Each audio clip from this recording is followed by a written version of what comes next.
Hello and welcome to the debrief at the Beach House Sessions. I'm Toma, this is Freya, and we're here with Korby after his incredible performance. Give it up. How are you doing today, man? Yeah, good, thanks. That was amazing. No, so much fun. So much fun. Thank you for having me. So what first inspired you to start writing your own songs? Like, was there a moment where you thought, like, this is what I want to do? Yeah, I was quite young, to be fair. I used to just really enjoy singing. Just really enjoy singing, and I never thought that I was that good at it at first. And I was like, you know what?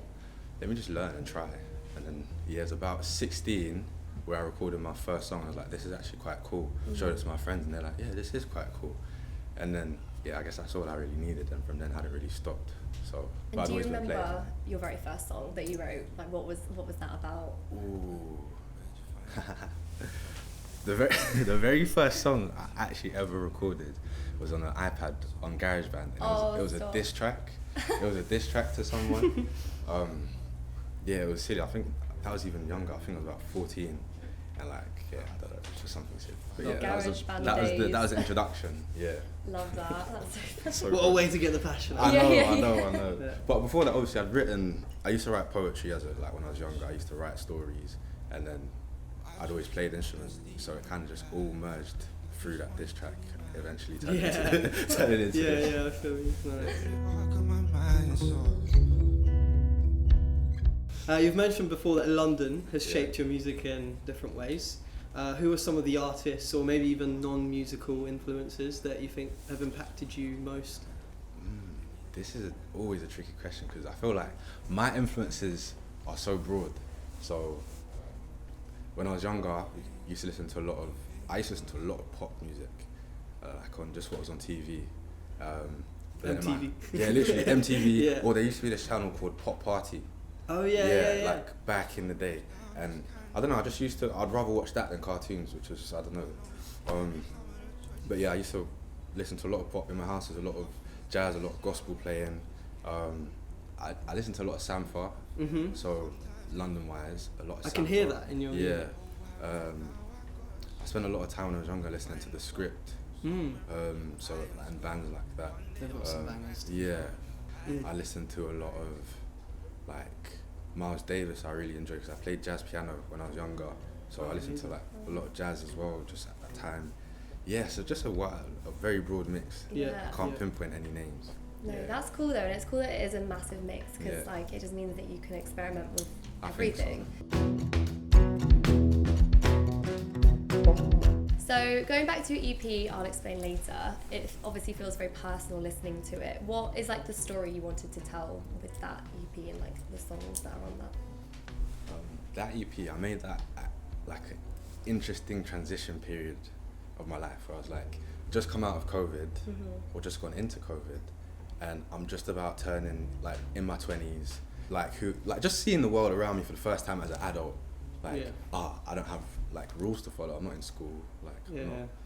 So just kind of just the journey of me going through like that stage of my life where I'm just exploring. Obviously, music just became how I was able to like let it out as a journal of these stages of my life. So I could pinpoint exactly a day, time, and location for when each song idea came to me. Like, yeah, like for so many of them, I remember it so vividly, and they're all quite, like you said, quite personal.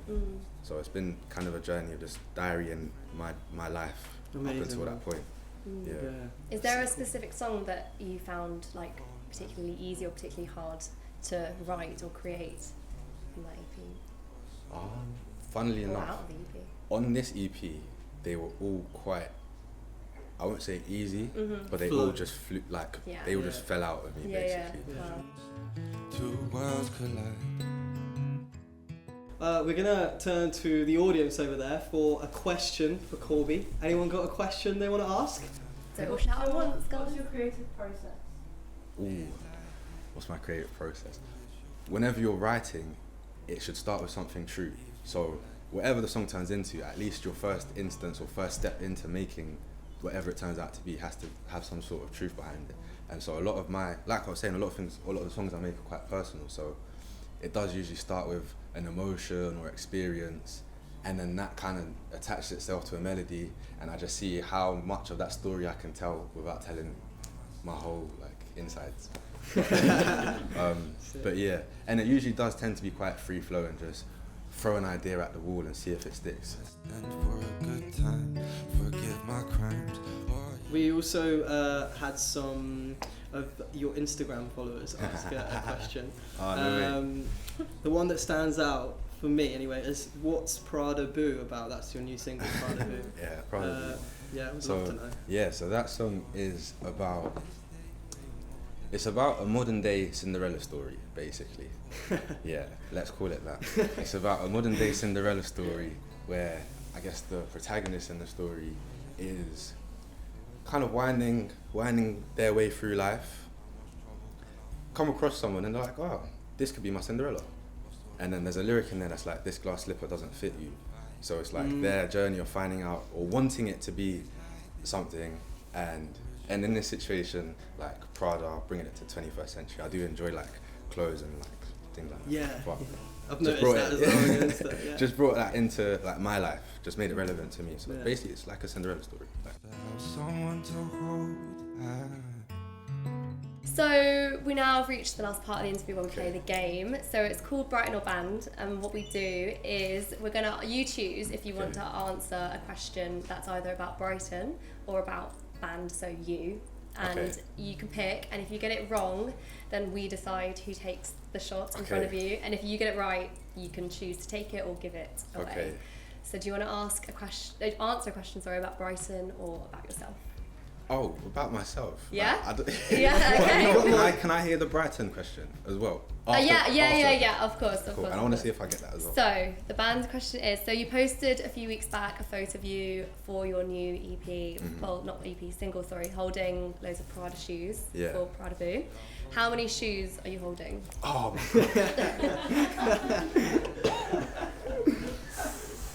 Single pairs or pairs? It's like, Like you're single just like, it's a bunch, isn't it? Yeah. Like, of like singles, yeah. Just like, how many shoes are in your arms, basically.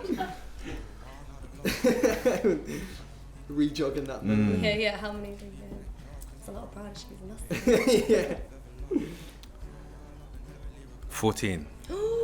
That is close. So I got 12, 13. So that was a good guess. I was gonna say 12. Oh, I mean, there was like one I think was hiding. I was like, oh, do I count it? So what, 14? So, I mean... 14.